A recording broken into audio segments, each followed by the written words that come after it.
Peut-être pour commencer, pour les gens qui ne vous connaissent pas dans la salle, je ferais peut-être un petit tour de table pour que vous nous parliez un peu de votre entreprise, puis comment vous incluez les circuits courts dans votre démarche chacun. Puis peut-être dire votre nom d'entreprise et où vous êtes situé aussi. Charles. Allô? Ouais. Allô? Donc moi, je suis dans le bas du fleuve, là. Boulangerie du Pain, c'est tout. On est collé à Saint-Roch-des-Aunay. On est collé au moulin banal de la seigneurie des Aunay. Donc j'utilise exclusivement la farine d'œuf, faite avec des grains exclusivement alentour du moulin. Donc c'est à peu près ça. Et tu t'es donné un peu comme défi d'utiliser des ingrédients qui sont à moins de 100 km de la boulangerie. Oui, les œufs, le beurre, le lait, les grains, les petits fruits, puis au fur et à mesure faire disparaître tout ce qui n'est pas local, puis c'est vraiment avoir l'idée de l'artisan qui travaille uniquement avec ces ressources-là. C'est sûr qu'on ne devient pas fou, on a du café, du chocolat, mais je veux dire, on va essayer de prioriser au maximum les prochaines années puis faire disparaître toutes les choses qui viennent d'un peu trop loin, qui ne sont pas très utiles. Là. Super. Voilà. Mathieu? Oui, bonjour tout le monde. Moi, j'ai la boulangerie La Grigne à Joliette. C'est sûr que le but premier, c'est d'utiliser le plus proche possible. Moi, j'ai pas accès à des champs proches. Fait que je fais de la collaboration de plus ou moins 100 km, mettons. Par contre, tout ce qui est des autres ingrédients, les fruits, là, dans la Nodière, nous, on a beaucoup de choses, là, que ce soit les fromages, les fruits, certains légumes, comme là, je travaille sur un projet avec de la patate douce. Un projet pour les noix aussi. Là, j'ai quelqu'un qui commence à faire de la noisette du Québec ou les noix noyées noires. Là. Bon, ça, c'est un goût un peu particulier, mais bon. Fait que le but, c'est d'éclipser tout ce qui ne vient pas. C'est sûr que, bon, évidemment, comme Charles, le chocolat, le café, certaines épices, là, le poivre, le curcuma, on n'a comme pas trop le choix. Mais il reste que si on ne le fait pas quotidiennement, bien, ça fait du beau développement d'affaires. Puis c'est aussi que j'utilise les circuits courts pour la livraison aussi dans les petites épiceries que je fournis. Fait que j'essaie de minimiser là, tout ce qui est dépenses énergétiques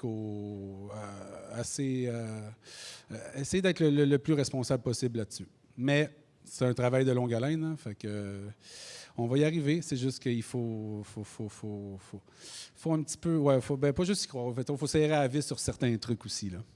Voilà. Après, on a nos deux brasseurs qui sont des nouveaux. Leur entreprise, pas un nouveau brasseur dans le cas d'Alex, mais qui ont des nouvelles entreprises où les circuits courts ont été un peu la bougie d'allumage du projet. Ben oui, absolument. Salut, Alex, Brasserie d'ici Champ Libre. Ben merci, premièrement, d'être là. Merci pour votre intérêt pour les grains. C'est important. Non, mais pour vrai, tu sais, on vit tous un peu de ça. C'est le fun de voir des gens qui s'intéressent à ça. Ben nous, en fait, ben oui, j'avais un petit peu d'expérience. Je voulais ma bosse comme un brasseur professionnel depuis 10-11 ans, principalement comme brasseur en chef pour les Trois Mousquetaires. Puis c'est une super entreprise. J'ai adoré mes années là, mais après un certain temps, je recherchais les fameux nouveaux défis. J'étais un peu, je pense que j'avais un peu fait le tour, non pas du jardin, mais d'être comme dans une usine, comme au quotidien, 8 heures par jour. Je commençais à avoir besoin de quelque chose de mieux. Puis ce quelque chose de mieux-là, ça impliquait d'avoir un champ puis des projets fous. Et puis, ben c'est ça, dans le fond, on a commencé, ça a fait 1 an tout récemment. On a consacré la première année principalement aux bières et là, on commence de plus en plus à distiller parce qu'on a le permis de distillateur aussi.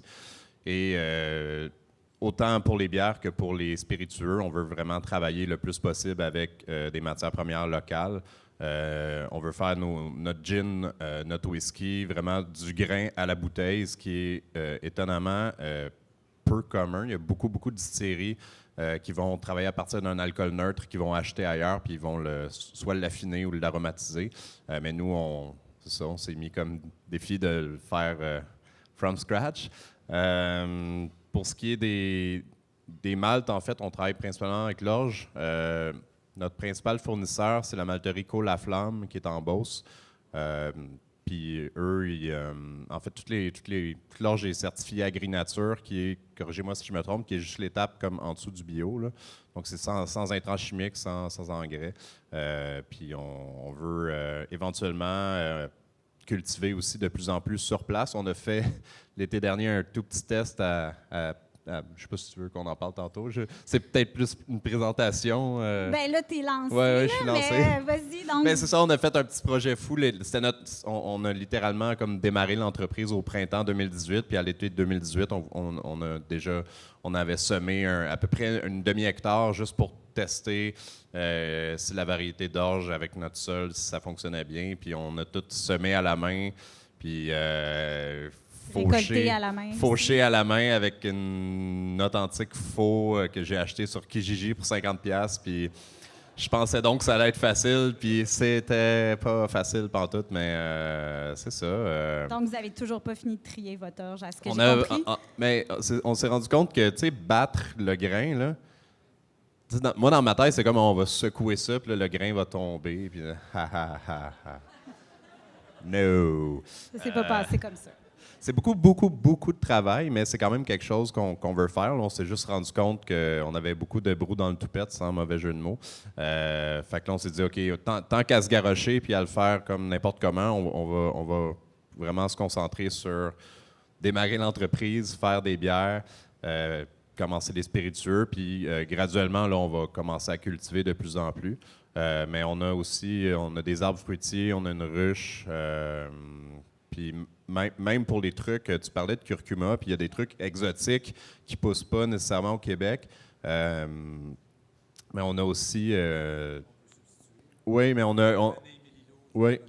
a même aussi comme projet un peu fou avec Annie, qui brasse aussi avec moi, qui a une bonne expérience, travaillé 10 ans dans une pépinière, qu'elle connaît beaucoup les arbres et arbustes et les choses qui poussent. Puis, bref, on aimerait éventuellement avoir une serre pour faire pousser des trucs comme plus exotiques. Mais quand même qui vont être locaux parce qu'ils vont avoir poussé à la brasserie.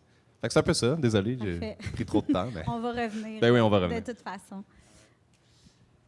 Salut, Mathieu Boucher de la microbrasserie Robin Bière Naturelle. On est situé à Waterloo, dans les cantons de l'Est. C'est juste après Bromont, dans le fond, sur la 10. Ça fait 3 mois qu'on est ouvert seulement. On a commencé à travailler sur le projet là, il y a quelques années déjà, 2-3 ans. Puis pour nous, c'était évident qu'on voulait travailler les ingrédients locaux le plus possible. Est-ce que c'est assez fort? Oui, tout le monde m'entend? Super. Donc, c'est ça. Il y a tellement de brasseries sur le marché. Faut se trouver une niche, si on veut. Puis nous, on a décidé justement de focusser sur le local, là, tout ce qui est autant les grains, les fruits que même les aromates, plus forestiers, disons. Puis on fait aussi on fait seulement de l'affinage en tonneau. Donc, toutes nos bières vont passer un séjour en tonneau, en barrique de chêne, un minimum de 3 mois de temps. Donc, j'ai apporté une bouteille ici pour que vous puissiez la reconnaître, mais celle-ci, c'est la Chilé. Dans le fond, c'est une bière saison de seigle dans laquelle on a rajouté des pousses de conifères et des fleurs séchées issues de cueillettes sauvages. Fait que ça donne des produits super intéressants puis des saveurs aussi que moi, personnellement, je n'avais jamais retrouvées dans des bières. Fait que c'est vraiment bon. Puis en fait, ce que j'ai compris, c'est que la personne qui te fournit le grain est aussi cueilleuse, donc... Oui, exact. Donc, la personne qui nous fournissait une partie de nos grains pour faire nos bières, c'est elle, en fait, qui fait de la cueillette sauvage, puis elle nous a proposé des échantillons de pousses de conifères puis de fleurs séchées pour qu'on l'essaye dans nos bières, parce qu'elle se disait, peut-être que ça pourrait être vraiment bon. Puis on les a utilisés un peu sur un coup de tête, parce que c'était pas ça qui était prévu au départ, puis ça a donné cette bière-là. Puis c'était une méchante belle surprise. Super, merci beaucoup. Je voulais savoir un peu pourquoi c'était important d'être près du produit et dans certains cas, là, dans les cas de Charles et de Mathieu, d'être parfois dans le champ avec l'agriculteur, de pouvoir avoir votre mot à dire sur les variétés qui vont être développées. Pourquoi c'est important d'avoir un peu les pieds dans le champ pour les boulangers ou les brasseurs? Allô. Oui, ben, je considère qu'on ne trouverait pas de vigneron qui achèterait du raisin qui ne sait pas d'où il vient.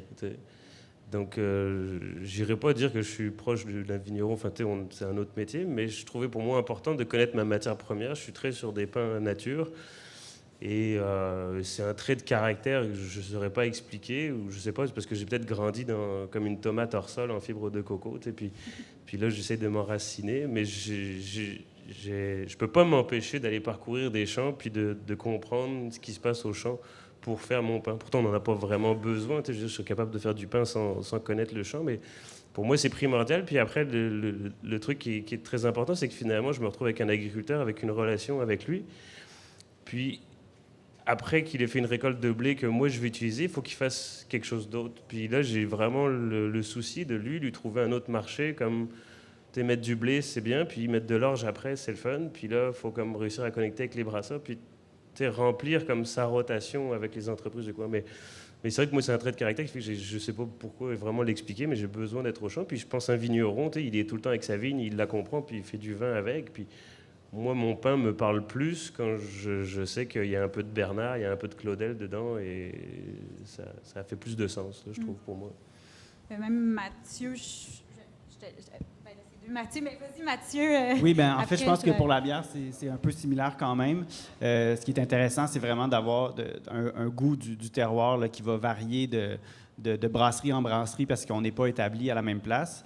C'est peut-être un petit peu dur au Québec parce que la production de l'orge n'est pas non plus super répandue. Fait que forcément, on finit toujours par travailler avec les quelques mêmes producteurs ou malteries, mais c'est le fun d'ajouter des ingrédients du terroir, soit des fruits, des herbes ou même des petites productions de grains en complément au grain principal de la recette. Puis ça fait en sorte que ta bière est unique de brasserie en brasserie. Même Mathieu, peut-être que ça serait un bon moment pour parler de ton projet de champ de mété, oui, justement. Justement, je suis un peu des deux, de Charles et de Mathieu. Hein. Premièrement, c'est des rapports humains qu'on cherche à avoir. Puis deuxièmement, là, dans un monde où avant, il y avait juste du blanc ou du blé, là, maintenant, d'avoir du corazan, de l'épaute, du seigle, là, c'est rendu pratiquement tout le monde fait ça. Fait que d'avoir des projets, moi je peux développer des projets comme avec mon ami François Borderon puis Simon, un agriculteur. Là, on a planté un champ de métail, mais de type métail, mais ancestral, avec une rangée de blé, une rangée de seigle en alternance dans le champ, toutes battues ensemble. Je sais que Charles, il fait des cultivars plus spécifiques, là, comme son champ de marquis ou son champ de Huron. Fait que, nous autres, en développant le grain, on est capable d'expliquer aux clients quel type de cultivar on a pris. C'est du blé Walton, c'est du seigle d'Anco, puis après ça, de pouvoir travailler des pains plus typés aussi, là, ce qui fait qu'on se démarque beaucoup. Là.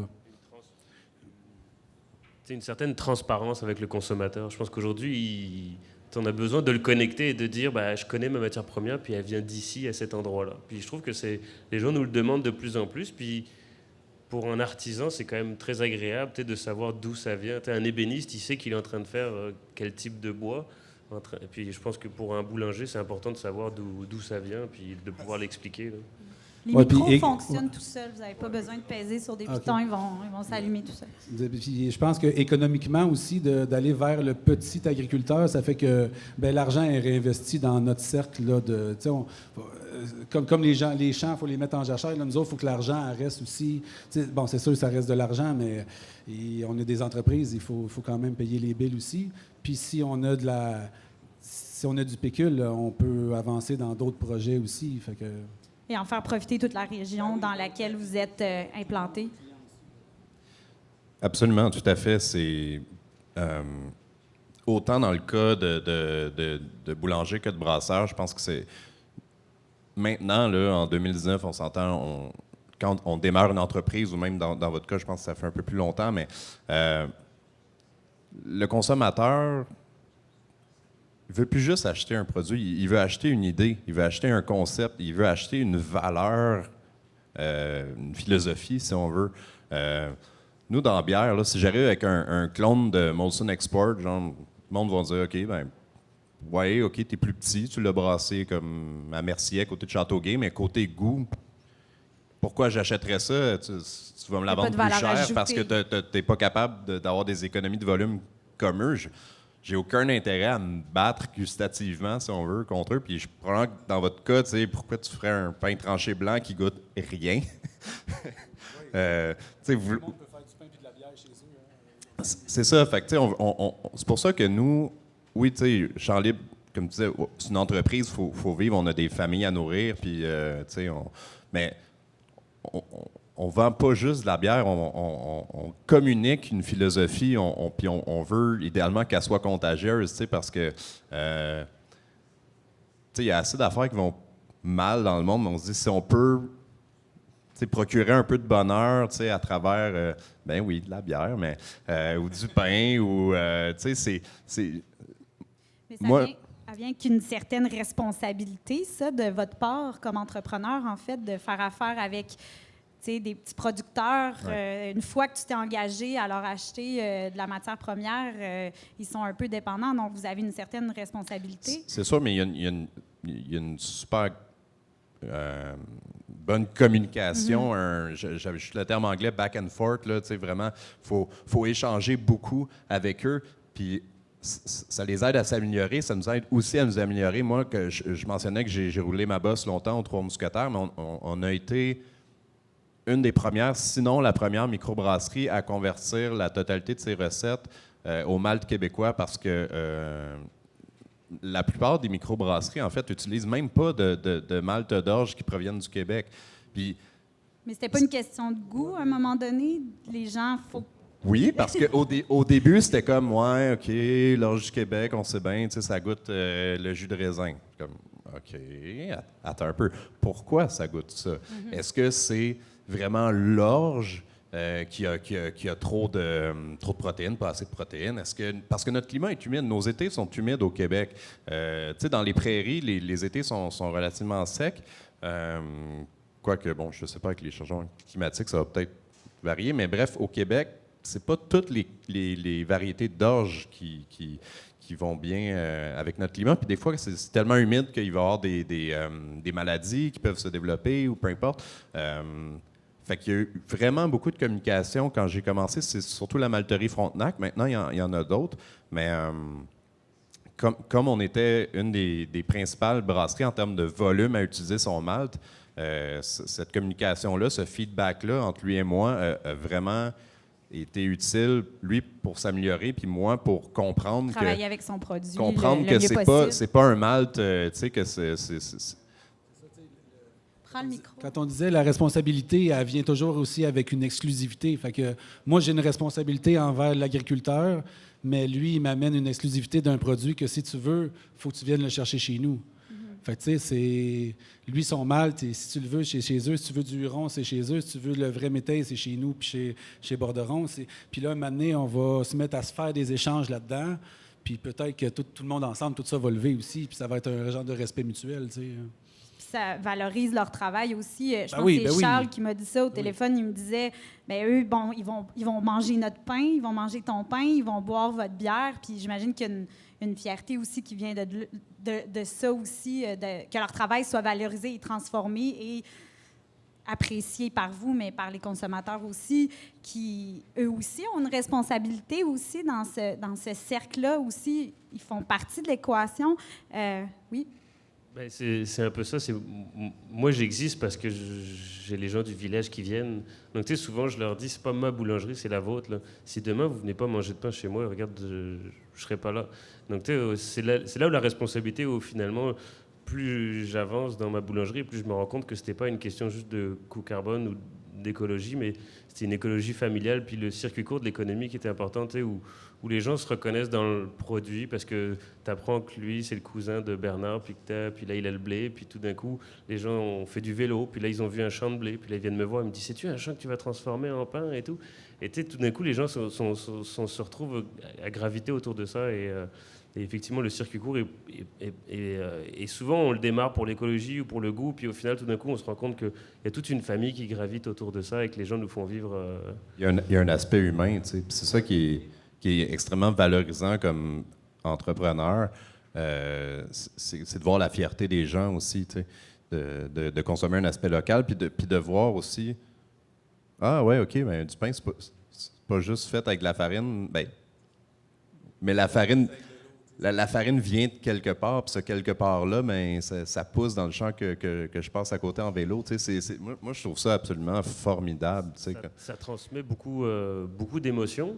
Puis tout à l'heure, on parlait un peu de responsabilité qu'on a avec l'agriculteur. Puis je trouve que maintenant, je suis plus dans la réflexion où je disais, est-ce que Marc-André voulait que j'en parle, c'est de se dire, ben moi j'achète du blé à un gars, puis le gars, il me fait du blé, puis ça va bien, on est sur un circuit court, on est à proximité, j'ai d'autres agriculteurs pour les œufs, pour le lait, pour pas mal d'autres choses, mais au final, lui, il fait quand même une rotation de culture. Tu peux pas faire du blé pendant tout tant d'années, là.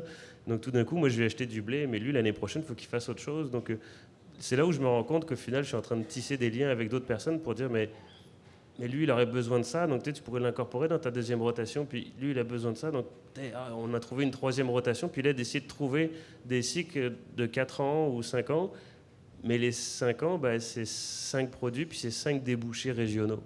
Puis c'est ça vraiment la grosse responsabilité qu'on a aussi tout d'un coup. Lui, il a des criblures. Moi, j'achète du jambon chez 40 Arpents. Puis 40 Arpents, maintenant, elle prend les criblures de Claudel. Elle ne le savait pas. Donc maintenant, moi, je mange du jambon fait avec les criblures du champ. Puis tout d'un coup, on essaie tous de retisser des liens. Tout ça. Puis comme on ne va plus à la messe, là, aujourd'hui, on va à la boulangerie. Et le parvis d'église, c'est... Mais c'est ça. Mais le parvis d'église est devenu un peu le parvis de la boulangerie où tout d'un coup, j'ai mes agriculteurs qui viennent rencontrer d'autres personnes, puis j'arrive à les connecter ensemble, parce que c'est vraiment ça dont j'ai besoin, parce que je peux pas juste, dans ma responsabilité, acheter du blé puis lui dire, regarde, tu te débrouilleras dans ta rotation, mon gars, j'en ai rien à foutre. Non, je vais essayer de te trouver un autre débouché. Donc, la brasserie Ralbock, OK, on va essayer de voir s'il serait capable d'utiliser de l'orge et tout. Tu veux pas faire de la pomme de terre? Moi, j'ai des cultivars de pommes de terre et tout. Donc, tranquillement, on va essayer de les amener. Ça prend beaucoup plus de temps que ce que j'aurais pensé. Mais c'est ça, le circuit court, finalement, a un impact où j'ai pensé au début au pain, puis au final, pour avoir un bon pain de qualité, parce qu'il faut une belle rotation pour que mon blé soit de bonne qualité, alors il va falloir que je pense à tout le reste aux alentours pour trouver tous les autres produits et débouchés. Donc, tu es en train de travailler avec à des débouchés, peut-être même avec des microbrasseries? Avec un microbrasseur, avec un producteur de cochons, avec des consommateurs qui voudraient de la pomme de terre, avec du seigle à un autre endroit, puis avec le gars qui fait du mouton, qui fait du fromage et tout. C'est ça, avec les producteurs de lait. C'est toi qui gères ça? Mais je gère pas ça, mais au final, c'est une discussion, puis c'est une rencontre, puis je sais pas, je dois être TDAH, mais je suis comme...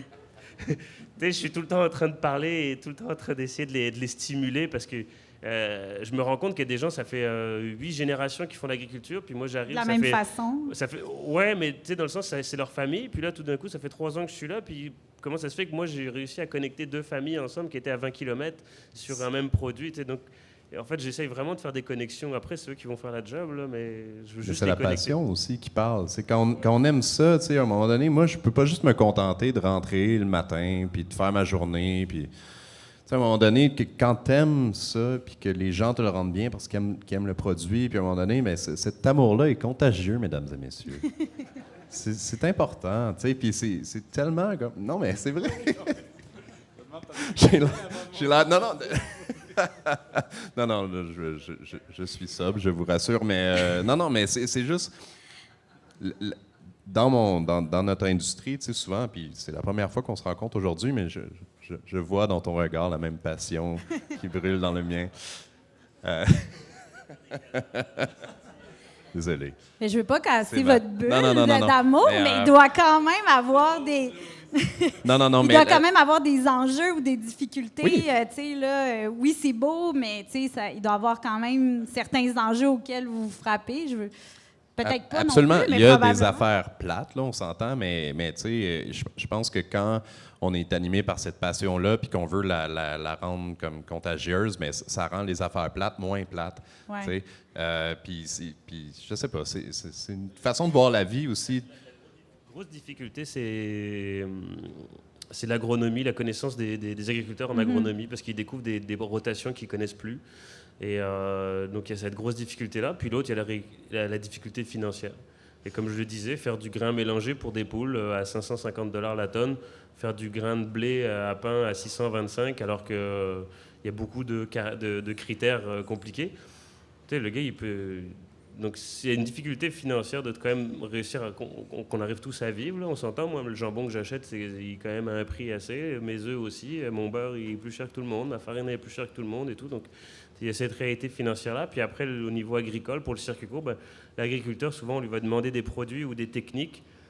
Soit il est allumé, puis il va le faire naturellement. Puis s'il ne l'est pas, il va falloir qu'il redécouvre tout un système. Puis là, il redécouvre que, oui, autrefois, on faisait souvent un légume racine en première rotation. Mais là, il n'y a plus personne qui veut faire des légumes, puis plus personne n'a des machineries pour ça. Elles ont changé.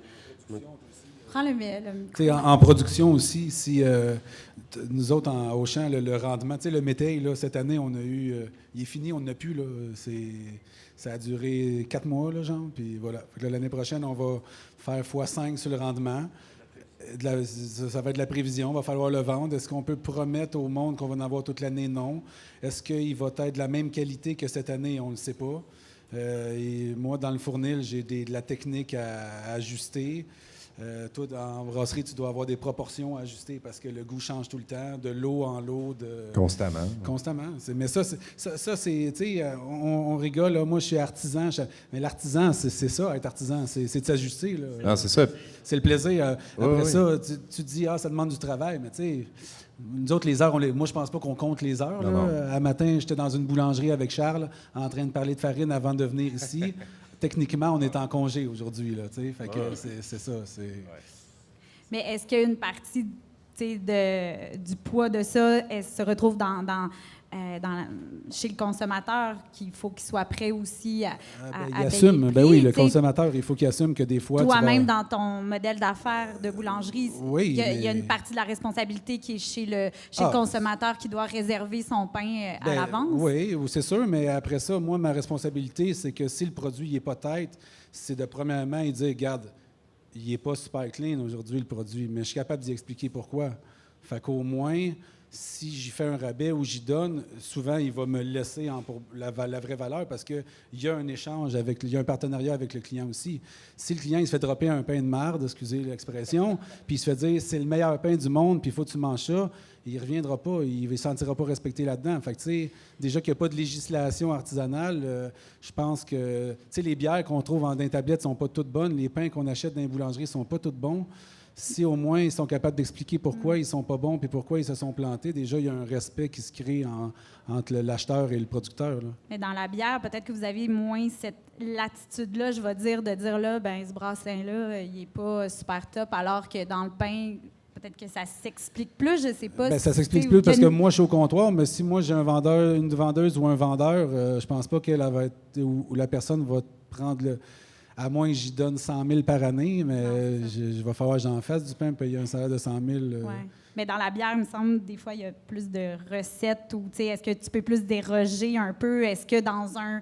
Là, tu travailles aussi avec des produits de cueillette. J'imagine que il faut accepter que toutes les bières ne vont pas goûter pareil. Oui, exact. Surtout, nous, notre processus avec l'affinage en tonneau, chaque tonneau va développer un peu des saveurs différentes. Fait que même si c'est la même recette, même si c'est le même nom de bière qu'on va donner, c'est un peu comme le vin. À chaque année, c'est différent. Nos bières ils sont différentes aussi à chaque fois. Puis ça, on l'explique bien aux clients qui viennent nous voir. Mais quand on est en distribution, quand on est dans des points de vente externes, nous, on essaie de passer le message. Mais est-ce que le message se rend tout le temps jusqu'au consommateur? Pas nécessairement. Fait que c'est sûr que c'est un challenge pour nous. Puis pour répondre aussi à une autre de tes questions de tantôt, quel autre défi on faisait face en tant que brasserie? Moi, personnellement, ou nous plutôt, c'est l'accès ou plutôt trouver les grains, localement. C'est toujours un petit peu difficile parce que c'est beaucoup de recherche. Il n'y a pas un annuaire où tout est écrit, où on peut appeler, puis c'est résolu. Fait que c'est de la recherche, puis des fois, t'en entends parler par une personne interposée. Puis là, tu vas rencontrer ce producteur-là, puis là, il y a des liens qui se tissent, mais c'est vraiment de longue haleine. Ce matin, on parlait peut-être d'avoir un lien avec les semenciers, les producteurs, puis les boulangers qui voulaient tester les farines issues de ces semences-là. Il y aurait peut-être quelque chose à faire avec les grains, les brasseurs, éventuellement. Oui, tout à fait. Puis on discutait tantôt, puis je mentionnais aussi, oui, la bière, c'est souvent de l'orge qui va être maltée. On utilise aussi du blé, de l'avoine, du seigle, même du sarrasin à l'occasion. Mais dans la distillation, certains alcools, notamment les whiskies américains qui ont l'appellation Bourbon, doivent être faits majoritairement avec du maïs. Puis moi, c'est quelque chose avec... Le maïs, j'avais pratiquement jamais travaillé avec ça. Puis on se disait, OK, bon, tu sais, on va juste prendre du maïs normal, si on veut. Puis en lisant là-dessus, on s'est rendu compte que les meilleurs bourbons aux États-Unis sont faits avec une variété de maïs rouge qui a une complexité, une profondeur de saveur. Puis on commençait à chercher, OK, il y en a-tu au Québec qui font ça? Puis on s'est dit, ben on pourrait le faire pousser. Je lui ai dit de parler à Gabriel d'AgroBio, mais je pense qu'il est parti. Donc, en tout cas, apparemment, il y a quelqu'un qui... Oui, c'est ça. Puis c'est le fun, le réseautage, pour ça, parce que j'avais aucune idée qu'il y avait du monde au Québec qui était en train de réfléchir à ça. Mais c'est un truc que moi, dans notre coin, tu sais, bon, merci, heureusement. Heureusement. C'est pas de la monoculture de maïs, tu sais, ce qui est un peu désastreux pour la biodiversité. C'est beaucoup des maraîchers dans notre coin, mais il y en a quand même qui font un peu de maïs. Puis c'est sûr que c'est quelque chose à développer.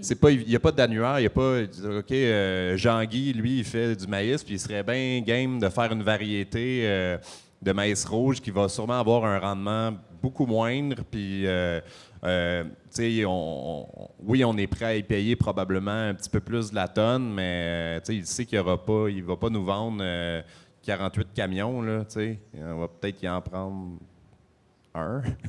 Fait que, mais ça prend, en même temps, ça prend du monde. Peut-être qu'il y en a un qui va dire, OK, facilitateurs, ou des événements comme aujourd'hui où les gens peuvent s'en jaser. C'est des liens, puis, mais plus, puis juste, bon, moi, je disais que ça fait 10-11 ans que je roule ma bosse, puis là, 8 ans, personne ne parlait de ça, là, tu sais. Puis c'est le fun, on le voit qu'il y a un intérêt, puis juste dans votre milieu, tu sais, on entend tout le temps qu'il y a des nouvelles boulangeries qui poussent. Il y en a une pas loin de chez nous qui a ouvert tout récemment, puis ils sont déjà super intéressés à peut-être intégrer une partie de nos drèches là-dedans. Puis on a fait une bière, avec des prunes, pas du sirop de prune, là, de la vraie prune entière. Puis on s'est dit, OK, ça serait peut-être le fun il pourrait peut-être faire au lieu de faire un pain au raisin, mais peut-être de quoi avec ces prunes-là, ou une brioche ou quelque chose. Puis c'est de donner une seconde vie, si on veut, à une matière première qui normalement, qui sinon serait allé à l'enfouissement, tu sais. Mais il y a encore de la saveur là-dedans qui peut... Tu pourrais prendre les noyaux pour faire aromatiser ton fond. Tu pourrais prendre le micro. Absolument, tout à fait. On va dire ça. Qu'est-ce que tu disais, Mathieu? Non, mais je disais qu'il pourrait prendre les noyaux des prunes que la boulangerie va prendre pour... Tu sais, comme moi, à la boulangerie, des raisins, j'en ai pas. Je prends de la canneberge parce que... Mais tout le monde me demande, tu fais-tu des raisins cannelle? Je dis, mais oui, mais Chris... On peut-tu faire canneberge érable, même si dans ma tête c'est déjà désuet, mais au moins faire avancer un peu les choses, tu sais. Mais justement, quels autres projets vous pourriez faire ensemble, en boulanger? C'est fini après les projets. Ça, c'est l'imagination et la limite rendu là. Ben non, pas l'imagination, la disponibilité du produit en sol québécois, mettons là. Mais même, c'est ça, il pourrait avoir, comme disait Charles, au niveau des grains, de faire de l'orge une année, du blé de l'autre. Ben oui. Il pourrait faire une bière d'orge, puis avec les drèches, faire un pain de la drèche de la bière d'orge. Ça serait faisable. Tu as un produit qui est très très populaire en Europe de l'Est, qui est le kvass, là, dont je parlais. Le quoi? Le kvass, et qui est une infusion de pain qu'on a remis au four avec du levain. Puis on sait que le levain, c'est quand même une levure qui ressemble à la levure de cervoise, là, Saccharomyces cerevisiae, ou enfin Saccharomyces mina. Ce qui fait que ça peut être des produits. Donc, tu es sûr qu'on a beaucoup de liens. Lui, c'est un pain liquide, moi, c'est un pain solide, ou j'ai une bière solide et il a un pain liquide. Mais je trouve que l'idée, c'est que l'exemple, c'est pas juste entre un boulanger, entre un brasseur, mais c'est avec beaucoup d'autres mondes où on doit trouver des solutions, parce que moi, justement, quand je dis la boulangerie, elle fonctionne parce que j'ai du monde qui habite du coin qui viennent, mais si moi, j'aide l'industrie du coin et que l'industrie du coin m'aide et que tout d'un coup, tout le monde s'aide, donc le circuit court va juste tout d'un coup permettre de recréer une économie d'un village. Moi, dans mon village, il y avait 2 beurreries au début du siècle. Il y avait une conserverie, il y avait le moulin qui est toujours là, et il y avait des maraîchers, il y avait d'autres choses. Aujourd'hui, j'ai plus de beurrerie, j'ai pas de conserverie, j'ai plus rien. On a juste le moulin. Et parce qu'avant, tout le monde consommait. Donc aujourd'hui, c'est sûr que moi, quand je vois les gens, ils vont tous à Lévis chez Costco. Et je leur dis, c'est super beau, là, mais au final, votre village, venez pas me pleurer s'il n'y a plus personne dans votre village, là. Avant, quand tout le monde consommait autour chez son artisan, en espérant que l'artisan soit bon quand même, et bien tout d'un coup, ça faisait vivre des familles, puis ça faisait vivre du monde. Donc le circuit court, pour moi, tout d'un coup, il devient dans ce côté familial de faire vivre une industrie autour de moi et qu'on se retrouve à s'échanger notre argent, en fait, là. Puis, tu sais, tu mentionnes puis j'ai l'impression d'entendre l'histoire de n'importe quel village au Québec oui, il y avait leurs petits artisans il y a un siècle, puis maintenant, c'est rare, en fait, c'est rare. Puis, tu sais, il y a une problématique de relève agricole, là. Puis c'est pas juste au Québec, là, je pense que c'est assez répandu. Je jasais à des brasseurs américains qui me mentionnaient que c'est la même réalité chez eux. Il n'y a pas de relève. Les jeunes ne veulent pas être agriculteurs, où ils ont on s'entend, c'est cher, là. Mais fais pas de soya commercial, Caltar. Fais pousser des cultures qui vont justement permettre à des entreprises artisanales de ton coin, que ce soit des boulangeries, des brasseries, il y a tellement de possibilités. Puis, c'est vrai que cette relève-là pourrait être intéressée avec des projets, oui. pas de grande culture, mais de dire je vais faire de l'orge pour de la bière.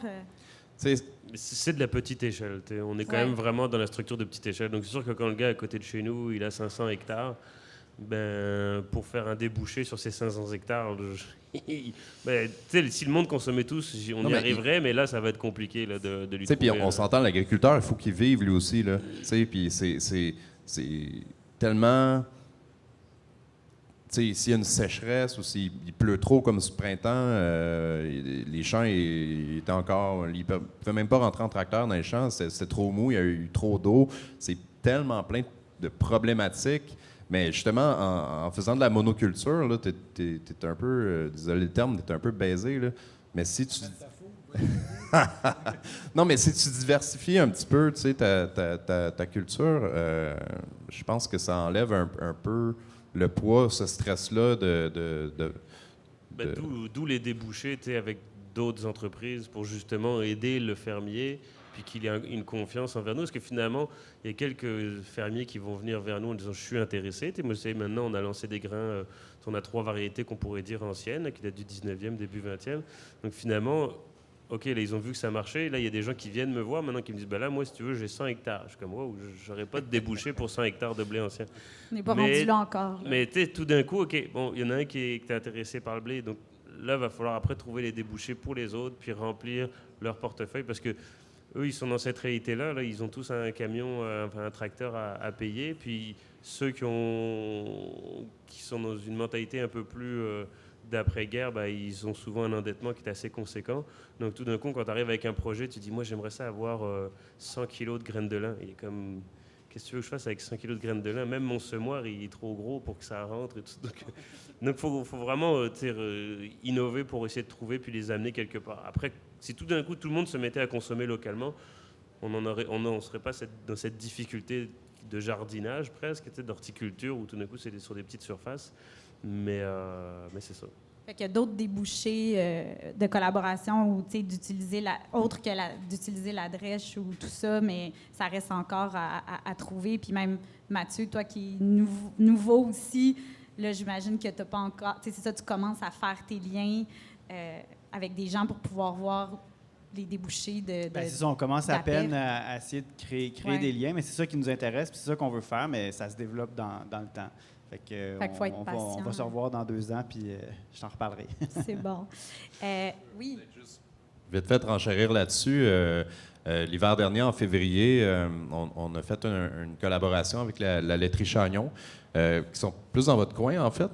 Mais le directeur des ventes de la laiterie, en fait, il habite à Mercier, puis il passait devant la brasserie à chaque jour. Puis une année, il vient nous voir, puis il dit nous, notre babeur, en fait... l'été, on l'utilise pour notre crème glacée, mais en février, on s'entend que le marché de la crème glacée tourne un peu plus au ralenti, puis il s'est dit, on est obligé de le jeter, puis on trouve ça dommage. Il y aurait-tu quelque chose à faire avec ça? Puis on a réfléchi, puis finalement, ben cette bière-là est née de ça. C'est justement une bière de style saison. Puis on a infusé, dans le fond, à l'empâtage, au trempage du malt, on a remplacé à peu près 25% de l'eau de brassage par le babeur.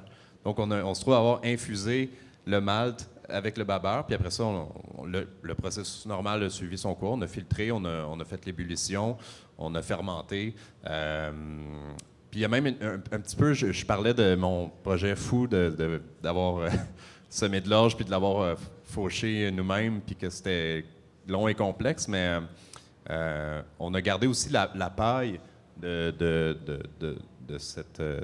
on a gardé le grain d'orge, mais on a gardé la paille aussi, puis cette paille-là, on l'a inclus dans la recette, parce qu'anciennement, il n'y avait pas les cuves hyper modernes avec des plaques filtrantes en acier inox. Il y a beaucoup de brasseurs fermiers qui utilisaient de la paille pour filtrer. Fait qu'on s'est dit, pourquoi pas? Puis ça a donné ça, puis c'est vraiment unique comme bière. Je suis vraiment super heureux de l'avoir fait, puis je pense que c'est le genre de truc aussi qui peut-être...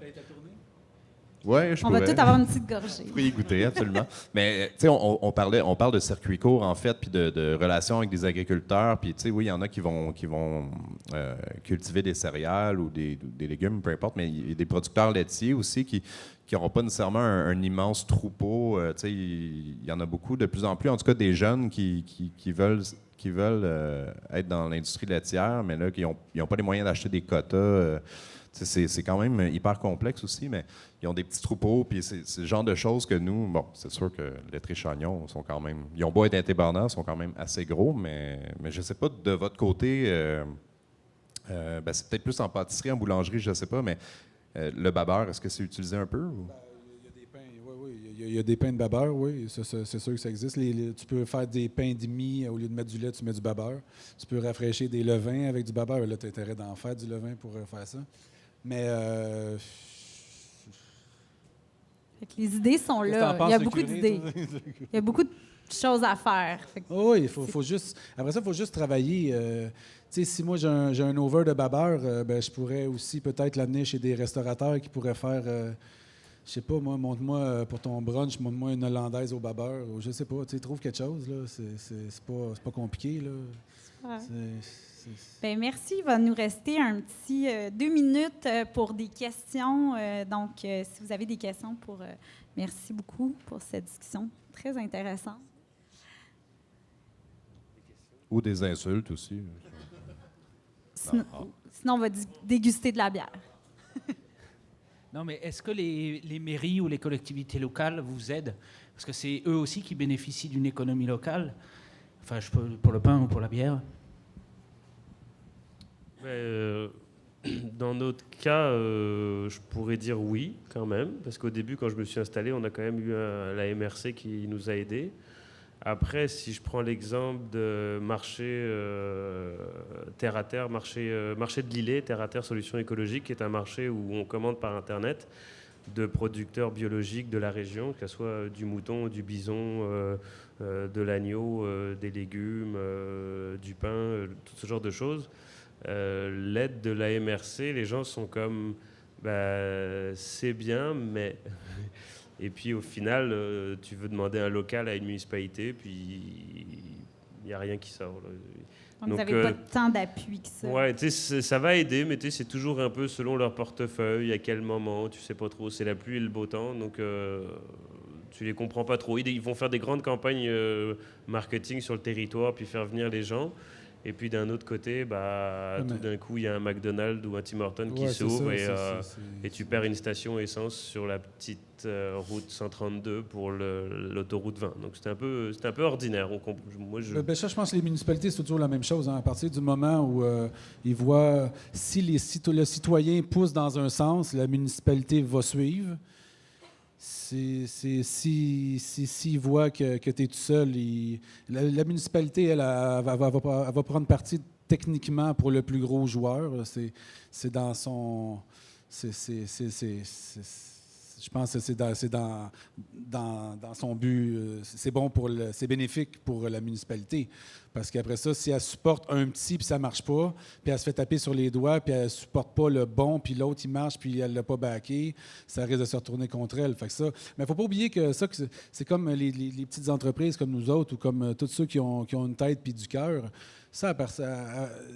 Les municipalités, ils appartiennent aux citoyens. Si le citoyen, il ne se lève pas puis il fait juste chialer dans son coin, puis il dit sur Facebook, ça, c'est pas... je suis allé manger là, mais qui ne dit pas publiquement au restaurant, à livre ouvert sur Facebook, que c'était pas bon, bien, le restaurant, il va continuer à faire son assiette qui n'est pas bonne puis à se la péter. T'sais. La municipalité, c'est un peu ça. Elle ne fait que mettre en avant ce que le citoyen démontre vouloir voir. Là, après ça, c'est de la business, ça. Oui. Mais tu sais, on est assez... je pense qu'à peu près tout le monde connaît le dicton « acheter, c'est voter ». C'est rendu ça. Puis... mais nous, heureusement, oui, la ville, nous, pour continuer dans la thématique de tantôt, nous désirait ardemment. Mais la ville de Mercier voulait une microbrasserie. C'est quelque chose qui, on dirait que pour être sur la map, ça prend quasiment une microbrasserie, puis idéalement une boulangerie aussi, puis une fromagerie. Puis on a déjà une excellente fromagerie à Mercier, le Ruban Bleu. Mais la ville, oui, nous voulait beaucoup, mais la communauté nous supporte aussi. Puis, tu sais, je pense pas qu'on pourrait, même après un an, être encore là si les gens... oui, on distribue au Québec, il y a plein de dépanneurs spécialisés en microbrasserie, mais heureusement, les gens aussi viennent sur place. Puis c'est anecdotique, là, mais j'aime bien raconter la petite anecdote parce que ça a tellement le symbole est juste malade. Mais la veille de notre ouverture officielle, on n'était pas encore ouvert, mais on faisait comme un rodage, si on veut, avec nos amis, nos familles. Nous, c'est des portes de garage vitrées, c'était ouvert, on servait des bières, puis il y a deux messieurs qui arrivent, un de, je sais pas, 40, 45, 50 ans, puis un peu plus âgé, on va dire 75, puis, habillé un peu... jugement, là. Non. Mais dimanche? Mais habillé... en fermier, en fait. Puis, salopette, puis tout. Puis, je dis, OK, tu sais. Puis, ils me disent, OK, êtes-vous ouvert? Là, pas vraiment, mais là, on est là, fait qu'on va vous servir. Puis, tu sais, ils disent, t'aurais-tu quelque chose de rafraîchissant? Puis, je dis, écoute, j'ai pas de Coors Light, évidemment, mais tu parlais des bières de saison. C'est un style qui, historiquement, provient de la Belgique, du nord de la France, puis c'était vraiment des bières faites, à peu près chaque ferme en faisait une avec les céréales qu'il y avait sur place. Fait que ça changeait. C'est un style qui a pas vraiment... la définition de ce style-là est tellement large. Oui, c'est des bières désaltérantes, des bières sèches, mais bref, je leur explique ça, que c'est désaltérant, puis ils disent, OK, on va l'essayer. Ils prennent un verre, ils s'assoient dans leur coin, ils ont l'air d'avoir du bon temps. Ils repartent, disent, hey, merci beaucoup, c'était bon, ils s'en vont. Mais moi, j'habite pas très loin, mais je suis pas du coin, puis je les connais pas. Puis mon associé se retourne vers moi et dit, tu sais qui? Je dis, non, mais c'est monsieur un tel, puis son fils. C'est des fermiers, ils sont en train de faire les semis, ils viennent de finir leur journée au champ, puis ils viennent de se désaltérer avec comme la saison. Puis là, je fais comme, ah wow, OK. C'est littéralement comme ce style-là a été créé pour désaltérer les travailleurs des champs, puis c'est comme nos 2 premiers clients. C'était ça, je suis comme, OK, c'est bon. Ma journée. Je pense aussi que, oui, les MRC ils peuvent nous aider. Nous autres, on a eu beaucoup d'aide des centres locaux de développement qui ont travaillé beaucoup pour nous, pour essayer qu'on obtienne des subventions ou pour essayer de nous aider dans le plan d'affaires. Mais au final, je pense que c'est beaucoup les consommateurs qui peuvent aider en choisissant de venir chez nous puis de consommer chez nous. C'est surtout ça, je pense. On va terminer là-dessus, mais merci beaucoup. Puis on poursuit la conversation avec une bière plus tard.